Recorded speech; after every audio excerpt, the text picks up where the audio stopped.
Take Franklin Roosevelt with his urbane nature and his Harvard education. And then suddenly the coin is flipped over. It's a shock to the system. And I think I think it's an excellent point, Steve, that I've actually spent a good amount of time thinking about over the last few years, about how that was a shock to Americans reading their newspapers or listening to their radio. And it's saying, who even is this guy and what's happening here? And he's in charge and we're at war. And it kind of came to a head in later times, and part of why it came to a head, it was in part because of his Supreme Court nominees, as he just began to nominate his friends, which brings us to Tom Clark, one of his friends. He nominated Tom Clark to be Attorney General of the United States. Tom Clark at the time was, a year older than I am now. I'm 44. Tom Clark was 45 at the time.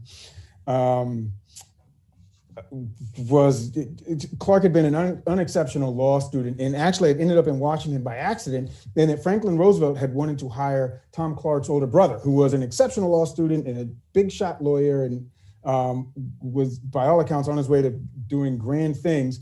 And Tom Clark's older brother said, no, I'm doing very well here in Texas. And so then the senator from Texas said to the White House, well, I've got his younger brother. Will you take him? And they said, fine, send him up.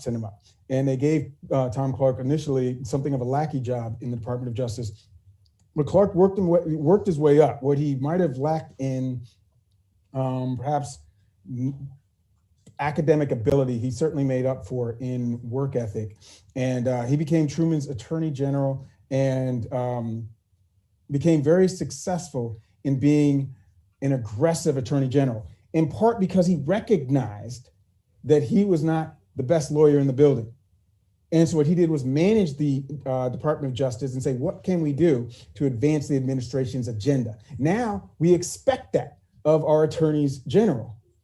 And the president certainly expects it of the attorney general. But at the time, but prior to that, the attorney general had generally been a kind of like we think of now as at least lawyers think of now, the solicitor general, as this exceptional lawyer with these impeccable credentials. Now it's like, look, you can get someone in there like President Trump had Senator Jeff Sessions in there and carrying out his agenda, and President George W. Bush had Alberto Gonzalez. Neither of those are these great, incredible legal minds.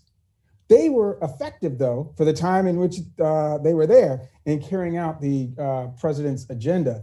And that I would contend that began in earnest with Tom Clark working for President Harry Truman.